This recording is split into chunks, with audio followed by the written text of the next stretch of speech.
अस्सलामुअलैकुम दोस्तों, मेरा नाम है उज़ैर बेग और आप देख रहे हैं मेरा चैनल दी स्टोरी टेलर।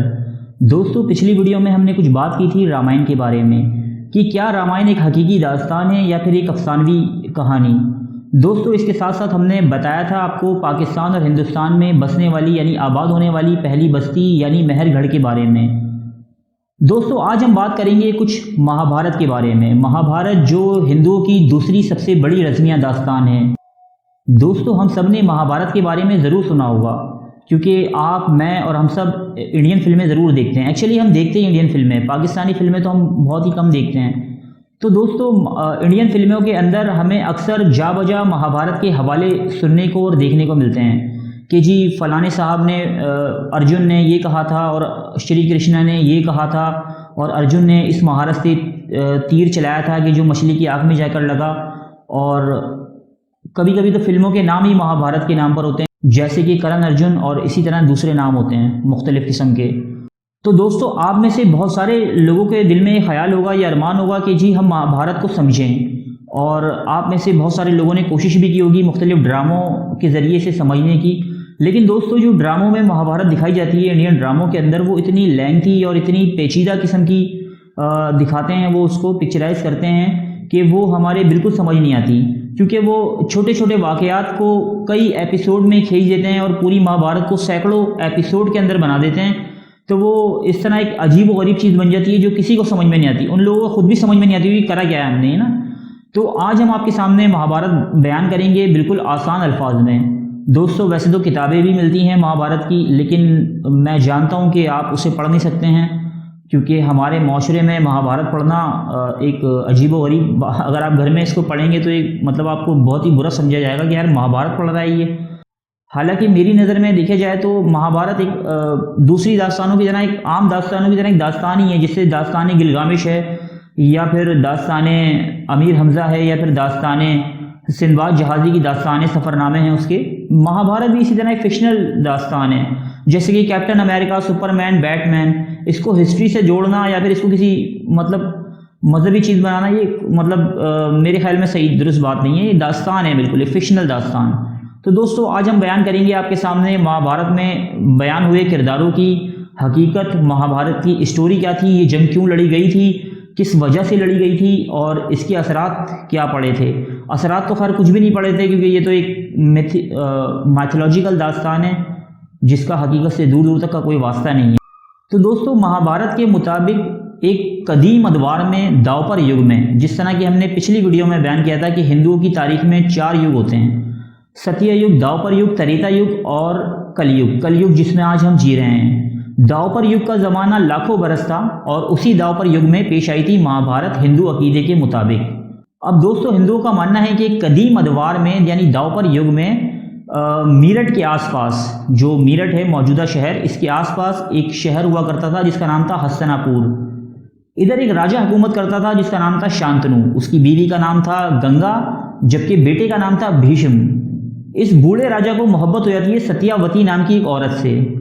ये उनके पास रिश्ता लेके जाता है और कहता है कि जी मेरी शादी आप सत्यावती से कर दीजिए। लेकिन लड़की के माँ बाप इसके सामने एक शर्त रखते हैं। वो कहते हैं जी आप हमारी लड़की से शादी कर लीजिए, लेकिन आप हमसे ये वादा कीजिए कि आपकी जो बेटा पैदा होगा इसकी हमारी बेटी से, आप उसे ही तख्त का वारिस बनाएंगे और अपने जो अभी आपका जो बेटा है उसको आप तख्त से बेदखल कर देंगे। वो राजा ये कहकर वापस आ जाता है। वो कहता है यार मैं अपने बेटे का हक नहीं मारूंगा अपनी मोहब्बत के लिए। वो ये कहकर वापस आ जाता है और फिर रंजीदा और गमज़दा रहने लगता है हमेशा। जब उसके बेटे भीष्म को ये बात पता चलती है तो वो खुद जाता है उन लड़की वालों के घर अपने बाप का रिश्ता लेके और उनसे कहता है कि जी मैं गारंटी लेता हूँ कि आपके बेटे को ही तख्त व ताज मिलेगा, मैं उसमें बिल्कुल दखल अंदाजी नहीं करूँगा। वो कहते हैं जी ये तो बात आप कह रहे हैं ना, आप शादी करेंगे फिर आपकी औलाद इन बच्चों से लड़ेगी, वो कहेगी जी तख्त पे हमारा हक है। तो वो कहता है जी मैं इस मामले को यकीनी बनाने के लिए शादी ही नहीं करूँगा कभी। भीष्म, जिसे भीष्म पितामह भी कहा जाता है महाभारत के अंदर, वो कहते हैं मैं कभी शादी नहीं करूँगा। अब इस बात पे रजामंदी होती है दोनों फरीकैन की और राजा शांतनु और सत्यावती की शादी कर दी जाती है। अब इस शादी के नतीजे में 2 लड़के पैदा होते हैं। एक का नाम होता है चित्रंगदा और दूसरे का नाम होता है विचित्र वीर। और जो सत्यावती साहिबा होती हैं, इनका पहले भी शादी से पहले एक बच्चा था, पहले इससे शादी से पहले भी। वो एक साधु से नाजायज़ ताल्लुकात के नतीजे में पैदा हुआ था। तो उसका नाम था व्यास। वो भी तीसरा लड़का होता है उस औरत का। अब ये जो तीनों लड़के होते हैं, विचित्रवीरा, चतरंगिदा और व्यास, इन तीनों की तरबियत की जिम्मेदारी आती है भीष्म पर। थोड़े दिन के अंदर जो बूढ़े राजा होते हैं शांतनु साहब, उनकी मौत वाक़ई हो जाती है। और जो पहला लड़का होता है जिसको राज्य मिलता है, उनकी मौत के बाद चतरंगिदा वो भी मर जाता है। इसके बाद फिर जो मुमलिकत होती है पूरी, वो दूसरे बेटे विचित्रवीरा के पास आ जाती है। भीष्म पितामह एक पड़ोसी मुमलिकत पर जाते हैं और वहाँ से 3 शहजादियाँ अगवा करके लाते हैं। वो आई थिंक अंबिका और अंबालिका, ये तीनों नाम थे उसके। वो तीनों लाते हैं अपने भतीजे के लिए जिसका नाम विचित्रवीरा था। लेकिन दोस्तों ये विचित्रवीरा नाम का जो बादशाह था ये भी कुछ दिन में ही मर जाता है और इससे कोई औलाद पैदा नहीं हो पाती है। अब मसला ये होता है कि जी कोई वारिस ही नहीं होता तख्त का। और जो भीष्म पितामह होते हैं वो ज़बान दे चुके होते हैं कि जी मैं तख्त पर कभी दावेदारी नहीं करूँगा और ना कभी शादी करूँगा। तो फिर सहारा लिया जाता है नियोग की रस्म का। नियोग एक रस्म है जिसके बारे में हम अपने मेन चैनल उर्दू डायरी पे एक वीडियो बना चुके हैं, आप चाहें तो उसे देख सकते हैं। दोस्तों इनके दूसरे भाई यानी व्यास, जो एक साधु का बेटा था, उससे हमबिस्तरी करवाई जाती है अंबिका की और अंबालिका की नियोग की रस्म के तहत। और इस हमबिस्तरी के नतीजे में 2 लड़के पैदा होते हैं अंबिका और अंबालिका से। एक का नाम होता है धृतराष्ट्र जबकि दूसरे का नाम होता है पांडु। पांडु का रंग थोड़ा पीला होता है तो इसलिए उसका नाम पांडु रखा जाता है। तो लेकिन धृतराष्ट्र का मसला ये होता है कि वो पैदाइशी तौर पे अंधा होता है, इसलिए जो मुमलिकत होती है वो दी जाती है पांडु को, क्योंकि उनके रस्म व रिवाज के मुताबिक किसी माजूर आदमी को बादशाह नहीं बनाया जा सकता। पांडु एक बहुत अच्छा बादशाह साबित होता है। वो बड़े अच्छी तरीके से मुमलिकत को चलाता है, ज़मीनें ज़रख़ेज़ बनाता है, आवाम में खुशहाली लाता है।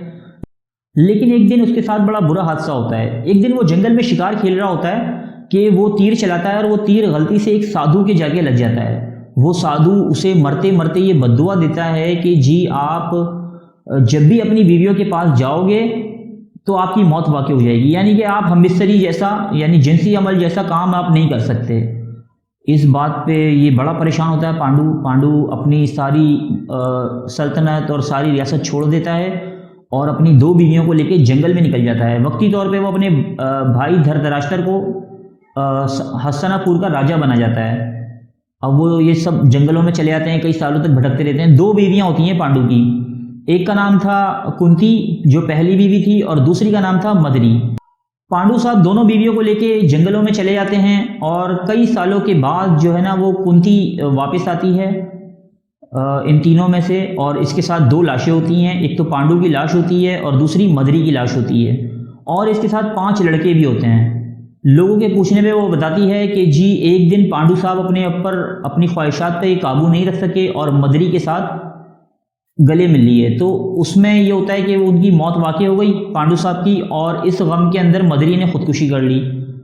लोगों के पूछने पे वो ये भी बताती हैं कि जो 5 लड़के हैं ये मेरी और मदरी की औलाद हैं जो देवताओं से पैदा हुए हैं। कहानी के मुताबिक यानी महाभारत के मुताबिक जो कुंती होती है इसको एक वरदान होता है। इसको एक साधु ने एक मंत्र सिखाया होता है कि इस मंत्र के ज़रिए देवताओं को अपने पास बुला सकती है और उनके साथ हमबिस्तरी कर सकती है। तो कुंती 3 दफ़ा देवताओं को बुलाती है अपने पास और उनसे 3 बच्चे पैदा होते हैं। पहली बार वो बुलाती है यमराज को, मौत के देवता को, और उससे पैदा होने वाले बच्चे का नाम होता है युधिष्ठिर। दूसरी मर्तबा वो बुलाती है इंद्र को। इंद्र जो है वो हवाओं और बारिशों, आई थिंक बारिशों और तूफानों का देवता है इंद्र, तो वो उसको बुलाती है और उससे पैदा होता है अर्जुन। तीसरी दफ़ा वो बुलाती है वायु के देवता को, वायु कहते हैं हवा को हिंदी में, तो वो वायु के देवता को बुलाती है और उससे ताकतवर भीम पैदा होता है। और फिर वो ये मंत्र अपनी जो सौतन होती है मदरी उसको भी सिखा देती है। इस तरह वो भी 2 देवताओं, आई थिंक एक देवता को बुलाती है वो अश्विन नाम के, और उस देवता से 2 बच्चे पैदा होते हैं नकुल और सहदेव। अच्छा, कुंती जो है वो अपनी शादी से पहले भी ये मंत्र वाला अमल कर चुकी होती है एक दफ़ा। जब वो पहली दफ़ा ये मंत्र पढ़ती है तो उसके सामने सूर्य देव आते हैं और सूर्य देव से हमबिस्तरी के नतीजे में उसका पहला बेटा पैदा होता है करण। लेकिन बिना शादी के बेटा पैदा हो जाने के गम में वो उस बच्चे को अपना नहीं पाती और उसे एक संदूक में रख के दरिया में बहा देती है। यानी कि संदूक वाली कहानी वहाँ पर भी पाई जाती है महाभारत के अंदर। और वो संदूक बहता हुआ दरिया के अंदर आता है। हस्तिनापुर के जो राजा होते हैं इनका एक फील बान होता है, आई थिंक रथबान होता है, रथ जो चलाते हैं ना उसको रथबान कहते हैं। तो वो उस बेटे को पालता है, उसका नाम होता है कर्ण। इसका भी आगे चल के कर्ण भी जो है ना महाभारत के हीरो में से एक है, मतलब बड़े हीरो में से। 2 हीरो हैं, आई थिंक 3 हीरो हैं बड़े, एक कर्ण, अर्जुन और भीम। तो कर्ण भी जो है ना एक बड़े हीरो में शुमार होता है, इसका जिक्र आगे चल के हम करेंगे। तो ये 5 पांडु होते हैं जिन पे ये कहानी का दारोमदार है। अब वो वापस आती है इन 5 पांडवों को लेकर। तो महाराज दशरथ के भी इस तमाम ज़माने के अंदर 100 बच्चे पैदा हो चुके होते हैं, 101 बच्चे, सॉरी 100 लड़के होते हैं और 1 लड़की होती है। 101 कौरव और 5 पांडव, ये दोनों ही फरीकैन थे जिनके दरमियान महाभारत लड़ी गई थी। ये दोनों मरकजी फरीकैन हैं महाभारत के। अब दोस्तों जब ये पांचों पांडव मतलब कि पांडु राजा के जो बेटे होते हैं पांचों, ये जब आ जाते हैं तो महाराज दशरथ इनको देख के बहुत खुश होता है अपने भाई की औलाद को। वो कहते हैं जी इनकी तरबियत जो है ना मेरे बच्चों के साथ ही की जाए। वो उनकी तरबियत का और तालीम का इंतज़ाम करते हैं, उनके लिए उस्ताद हायर करते हैं। तो दोस्तों इसी तरबियत के दौरान जो है ना वो काफ़ी नाखुशगवार वाक़यात पेश आते हैं कौरवों और पांडवों के दरमियान। कौरवों का जो सबसे बड़ा भाई होता है दुर्योधन, वो समझता है कि जी तख्त पर मेरा हक है, क्योंकि ये मेरा बाप इस पर बैठा हुआ है तो इस पर मेरा हक है। तो ये पांडव जो है ना मेरे सामने कुछ भी नहीं है। और पांडव ये समझते हैं कि जी तख्त तो हमारे बाप का था और वक्ती तौर पे धृतराष्ट्र को दिया गया था, इसलिए तख्त पे हमारा हक है। इसलिए काफ़ी सारी नाखुशगवार वाक़यात होते हैं इन दोनों के, इनकी तरबियत और तालीम के दौरान। इन वाक़यात को देखते हुए महाराज दशरथ जो हैं वो ये ऐलान करते हैं कि तख्त का जो असल वारिस है वो युधिष्ठिर यानी पांडु का सबसे बड़ा बेटा है। अब ये देख के बड़ी आग लगती है दुर्योधन को। दुर्योधन कहता है कि यार ये तो मेरा तख्त था, इसको कैसे दे दिया गया यहाँ पर।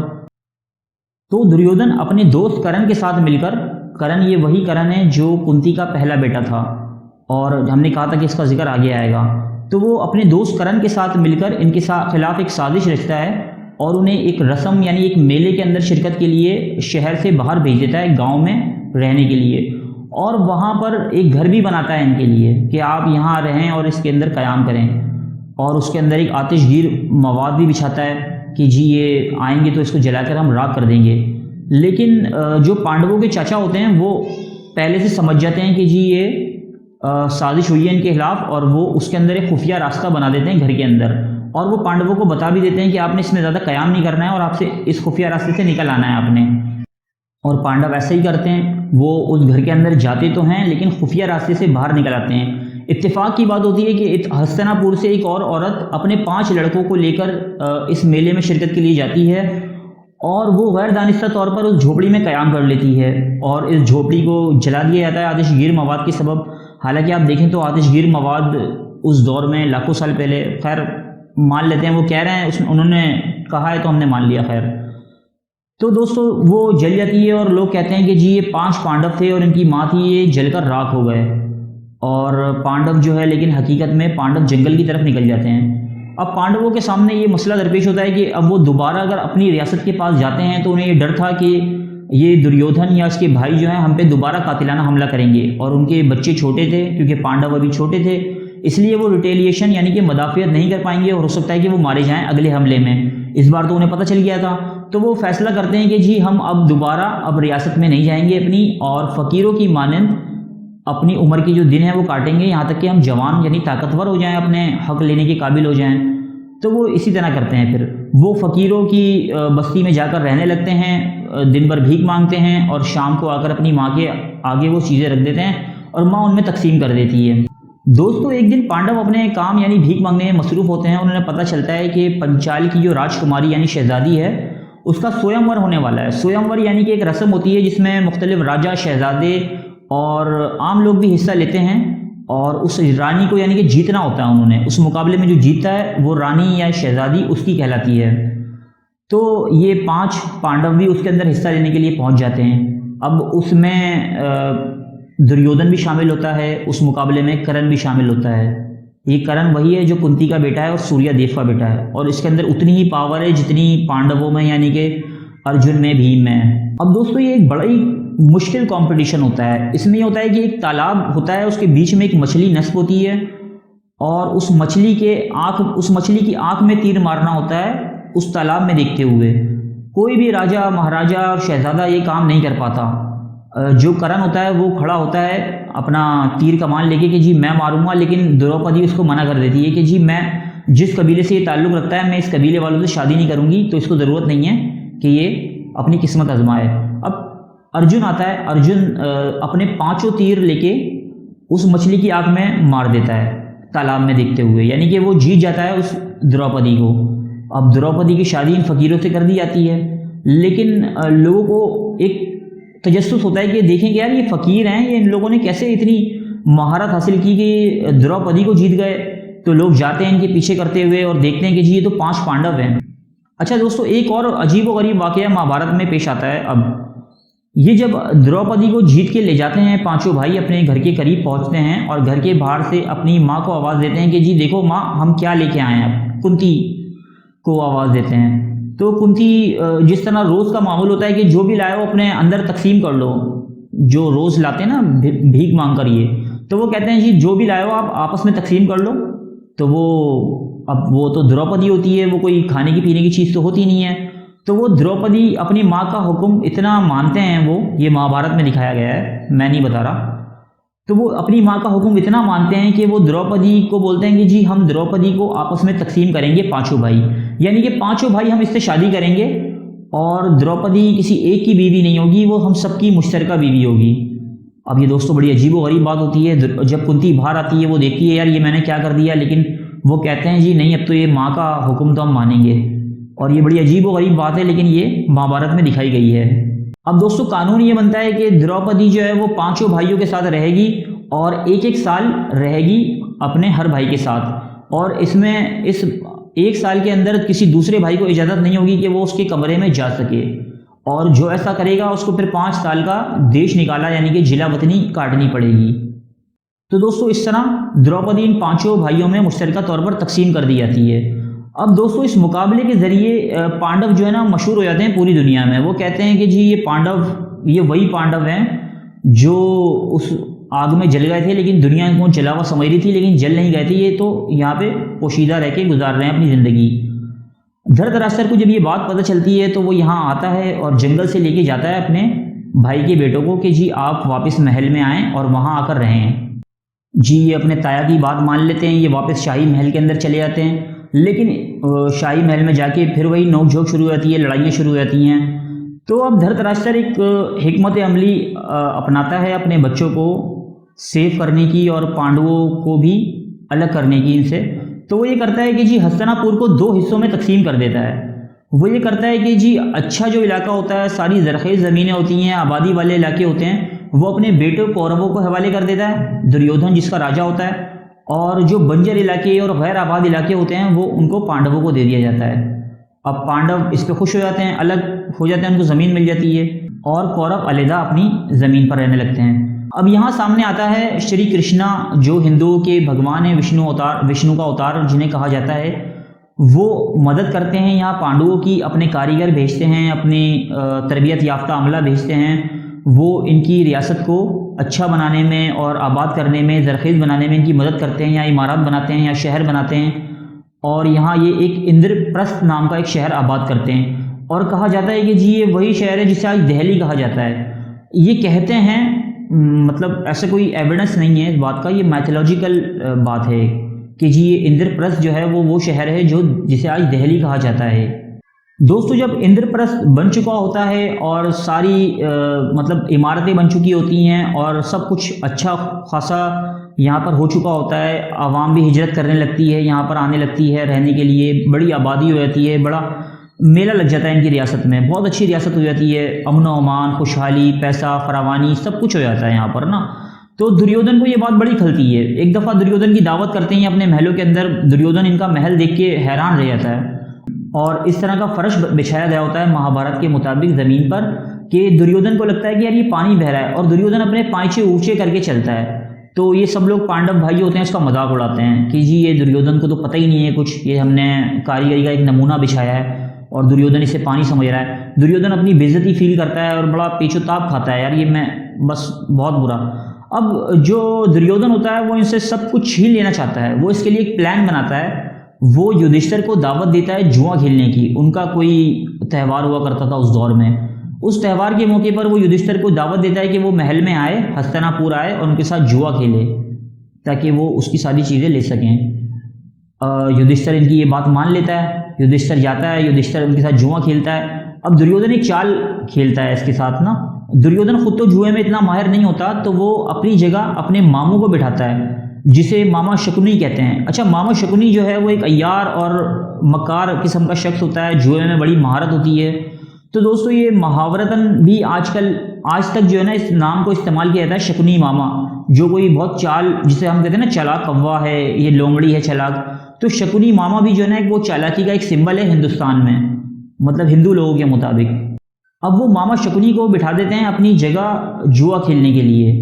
अब ये दोनों फरीकैन में जुआ खेला जाता है। युधिष्ठिर जो है पहले अपनी बैंक बैलेंस, अपना ज़ाती बैंक बैलेंस हारता है, फिर वो रियासत की फ़ौजें हारता है, फिर वो रियासत का ख़जाना हारता है, फिर वो अपने महल हारता है, अपनी पूरी रियासत हार देता है। फिर वो एक एक करके अपने भाइयों को दांव पे लगाता है और वो उन्हें भी हार जाता है। फिर वो खुद को दांव पे लगाता है, फिर वो खुद भी हार जाता है। तो जी अब युधिष्ठिर कहता है कि जी मेरे पास तो कुछ भी नहीं बचा, मैं तो खुद भी तुम्हारा गुलाम बन गया हूँ। तो इस पर दुर्योधन कहता है कि नहीं जी, आपके पास अब भी बड़ी कीमती चीज़ बाकी है। अब आप चाहें तो अपनी बीवी को दांव पर लगा सकते हैं। तो आप अगर ये बाजी जीतते हैं तो आपकी सारी हारी हुई चीज़ें आपको वापस दे दी जाएंगी, वरना फिर द्रौपदी भी हम ले लेंगे। तो युधिष्ठिर इस बात पर राजी हो जाता है और वो द्रौपदी को भी लगा देता है जुए पे। लेकिन दोस्तों अफसोस की बात यह है कि वो द्रौपदी को भी जुए में हार जाता है। अब दोस्तों जब ये वाकयात होते हैं तो दुर्योधन अपनी आंखें सर पर रख लेता है।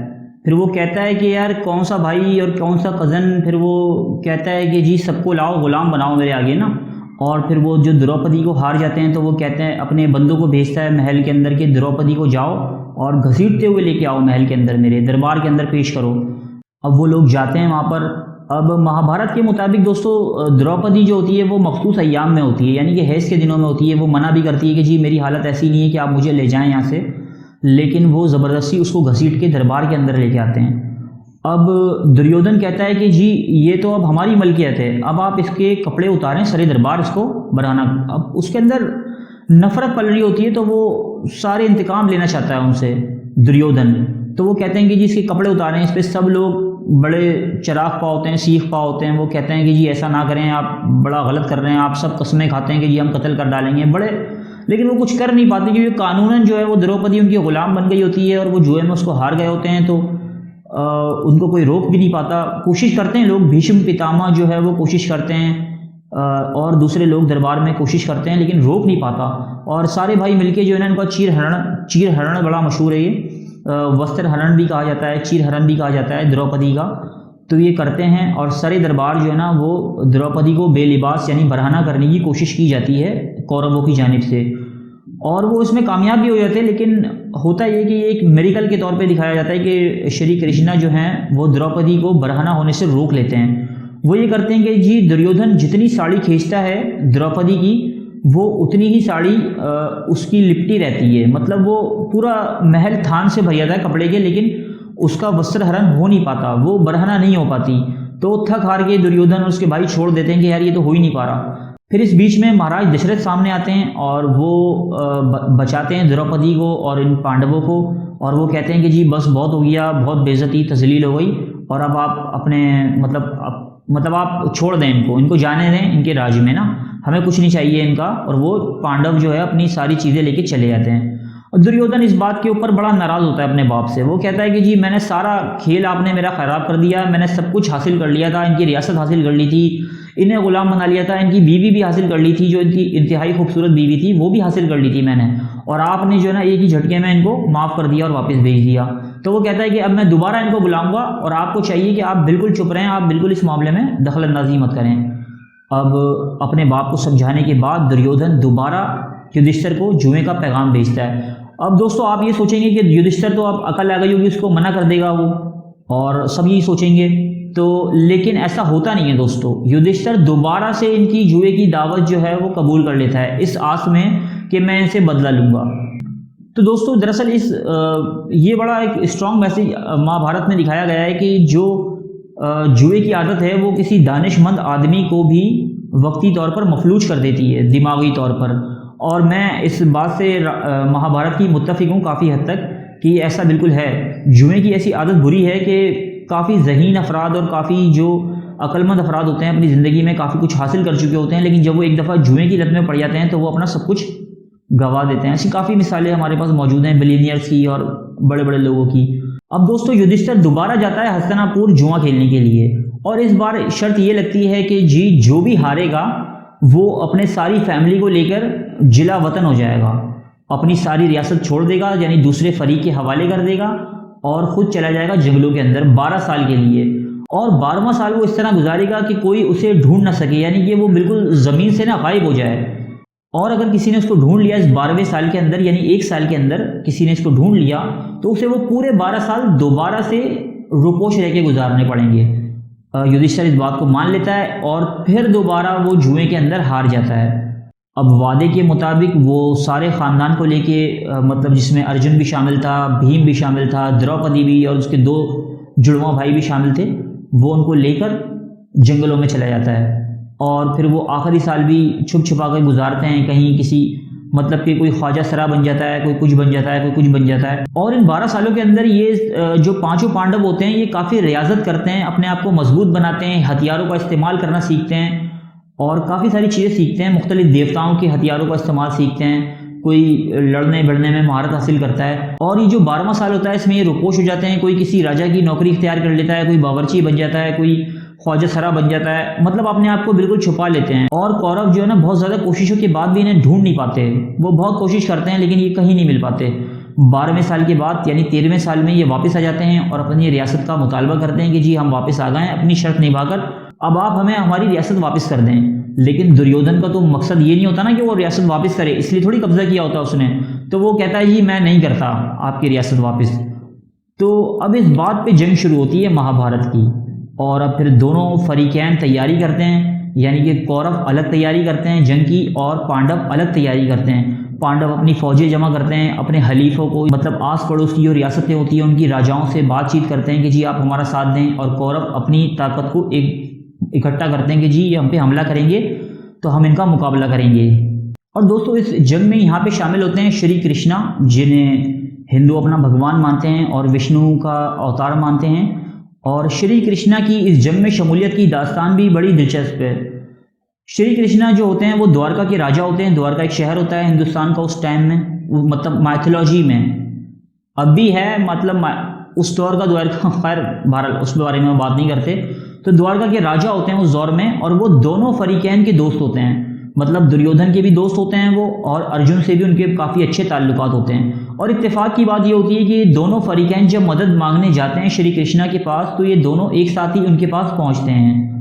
अब श्री कृष्णा देख के बोलते हैं कि जी आप दोनों ही मेरे मतलब जानने वाले हैं, मैं एक की मदद करूं दूसरे की मदद करूं, तो अब मैं एक रास्ता ये निकालता हूं कि एक बंदा जो है मेरे सारी फौजें ले ले, सारी जंगी वसाइल ले ले, ठीक है ना, और दूसरा बंदा जो है ना वो मुझे शामिल कर ले, लेकिन मेरी शर्त ये है कि मैं जंग में किसी पे हथियार नहीं उठाऊंगा। तो दुर्योधन कहता है यार ऐसा आदमी बेकार है जो हथियार भी ना उठाए और मतलब हमारे साथ रहे, मतलब एक आदमी हमारे साथ रहेगा और वो हथियार नहीं उठाएगा तो हमें उसको क्या करना है जंग के अंदर, तो हमें वो चाहिए ही नहीं। तो वो कहता है कि जी आप हमें अपनी फौजें दे दें, अपने जंगी हथियार दे दें, हम इसमें खुश हैं। जबकि अर्जुन कहता है कि जी आप हथियार उठाएं ना उठाएं, आप फौजें देना दें, आप मेरे बराबर में खड़े होने चाहिए, मुझे ये चाहिए कि आप मेरे साथ हो जंग के अंदर। श्री कृष्णा उसकी ये बात मान लेते हैं और इस तरह जंग शुरू होती है फिर महाभारत की। कहते हैं कि ये जी बहुत बड़ी आलमी जंग थी और इसके अंदर यूनानी भी शरीक थे, इसके अंदर फ़ारसी भी शरीक थे। फ़ारसी ने जो है वो किसी एक गिरोह का साथ दिया था और यूनानियों ने किसी एक गिरोह का साथ दिया था, कहते हैं ऐसा। उनके फ़ारसी तारीख़ में या यूनानी तारीख़ में ऐसी कोई दास्तान मिलती नहीं है कि इंडिया में कोई इतनी बड़ी जंग हुई थी जिसमें यूनानियों ने साथ दिया था और फ़ारसियों के ख़िलाफ़ जंग लड़ी थी। ऐसा उन दोनों या किसी भी खत्ते की तारीख़ में ऐसा मिलता नहीं है। अब दोस्तों ये जंग शुरू होती है, अर्जुन जो है मैदान जंग में जाता है, वो देखता है कि जी इसके तो दादा भी मैदान जंग में मौजूद हैं इससे लड़ने के लिए, भीष्म पितामह, और इसकी जो गुरु होते हैं द्रोणाचार्य वो भी सामने मौजूद हैं। तो वो कहता है कि जी मैं तो नहीं लड़ सकता इनके खिलाफ़ जंग, क्योंकि ये तो मतलब इन लोगों ने मुझे पाला पोसा है और सारे मेरे, कोई मेरा बच्चा है, कोई मेरा भाई है, कोई मेरा उस्ताद है, कोई मेरा बुजुर्ग है, मैं इनके खिलाफ़ जंग नहीं लड़ सकता। तो यहाँ पर श्री कृष्णा जो भगवान कृष्णा हैं वो उन्हें एक लेक्चर देते हैं जिसे भगवद गीता कहा जाता है। तो महाभारत के इस हिस्से को भगवद गीता कहा जाता है, जो हिंदुओं के मुकद्दस कलाम की हैसियत रखती है। तो यहाँ कृष्णा भगवान के समझाने पे अर्जुन जो है वो मैदान जंग में उतरते हैं और बड़ी खूंखार जंग लड़ी जाती है और दोनों तरफ के बड़े लोग मारे जाते हैं। और श्री कृष्णा की ही बताई हुई चालों पर और हिकमत अमली के सबब अर्जुन जो है वो इस काबिल होते हैं कि वो बड़े बड़े अपने दुश्मनों को, यानी कर्ण है जिनमें, और जिनमें भीष्म पितामह है, बड़े बड़े अपने उस्ताद थे द्रोणाचार्य, उनको शिकस्त दे पाता है अर्जुन। ये सिर्फ और सिर्फ मरहूने मिन्नत होता है भगवान कृष्णा, हिंदुओं के भगवान कृष्णा की बताई हुई चालों के सबब। हालांकि उन्होंने हथियार नहीं उठाया था, सिर्फ और सिर्फ अपनी मतलब बताई हुई बातों से और हिकमत अमली से वो पूरी जंग का पासा पलट कर रख देते हैं श्री कृष्णा। तो दोस्तों रामायण काफ़ी लंबे अरसे पर वही चली थी और कहते हैं कि जी इसके अंदर 3 नस्लों के लोग मारे गए थे। इसमें पांडवों का भी काफ़ी नुकसान हुआ, इसमें कौरवों का भी काफ़ी नुकसान हुआ। कौरवों के तकरीबन तमाम भाई मारे गए और पांडवों की भी काफ़ी रिश्तेदार मारे गए। और लेकिन बिलाखिर हस्तिनापुर की जो जंग थी, पांडव जीतने में कामयाब रहते हैं श्री कृष्णा और अर्जुन की बहादुरी की बदौलत। तो दोस्तों फिर ये पांडु यहाँ पर राज करने लगते हैं और कहते हैं कि जी अमनो अमान का दौर आ जाता है और फिर काफ़ी अच्छी तरह चीज़ें चलने लगती हैं। ये अमनो अमान कायम कर देते हैं, खुशहाली ले आते हैं। और फिर ये 5 पांडु भी अपने बेटों के हवाले करके सल्तनत को हिमालय पहाड़ की तरफ चले जाते हैं और कहते हैं कि जी वहीं इनका इंतकाल हो गया, यानी कि मौत हो गई। तो दोस्तों यहाँ पे ये महाभारत कहानी ख़त्म हो जाती है। अब दोस्तों हिंदू माइथोलॉजी के हिसाब से तो वो कहते हैं कि जी ये दास्तान हुई थी और वो शहरों के बारे में भी बताते हैं कि जी ये वाक़या यहाँ हुआ था और ये जंग यहाँ लड़ी गई थी और इधर इधर ये सब चीज़ें हुई थी। लेकिन दोस्तों तारीख़ इस मामले में बिल्कुल खामोश नज़र आती है। तारीख़ में उस ज़माने के अंदर इतनी बड़ी जंग जिसके अंदर कि पूरी दुनिया शरीक थी, जिसे आलमी जंग कहा जाता है, वो ऐसी कोई जंग, किसी जंग का अहवाल नहीं मिलता है हमें। तो दोस्तों ये महाभारत का अहवाल था। उम्मीद है कि आपको महाभारत समझ में आ गई होगी। और एक्चुअली ये मेरी पहली दूसरी वीडियो है, तो हो सकता है कि मेरे अंदाज़े बयान में और मेरे बयान करने के तरीके में कुछ कोताहियाँ और कुछ कमियाँ रह गई हों, तो आप उनको नज़रअंदाज बिल्कुल मत करिएगा और आप कमेंट में बताइएगा उन गलतियों को ना, कि आपकी ये चीज़ गलत है या वो चीज़ गलत है, तो आइंदा ताकि मैं उस चीज़ को इम्प्रूव कर सकूँ। तो दोस्तों अगली वीडियो में फिर हम किसी मुख्तलिफ दास्तान पर बात करेंगे इंडिया की, और फिर हम माइथोलॉजी को बयान करने के बाद फिर हम इंशाअल्लाह ताला इंडिया की एक्चुअल हिस्ट्री पर आएंगे और वो हिस्ट्री आपके सामने बयान करेंगे कि इंडिया की तारीख, जो हकीकी तारीख है, वो कहाँ से शुरू होती है, कौन कौन से राजाओं ने इस समाज की बुनियाद रखी, और फिर मुख्तलिफ बादशाहों जैसे मुसलमान बादशाहों पे और खिलजी डायनेस्टी और लोधी डायनेस्टी, मुग़ल डायनेस्टी, फिर इसको होते हुए फिर हम मौजूदा दौर तक आएंगे इंशाअल्लाह ताला। तो दोस्तों अगर आपने अभी तक इस चैनल को सब्सक्राइब नहीं किया है तो आप घंटी को दबाकर इस चैनल को सब्सक्राइब कर लीजिए, ताकि मैं आप तक मालूमाती वीडियोस लाता रहूं और आपको आसान अल्फाज में तारीख़ की बहुत सारी इंफॉर्मेटिव बातें बता सकूं। तो दोस्तों फिर इजाज़त दीजिए मुझे। अल्लाह हाफ़िज़।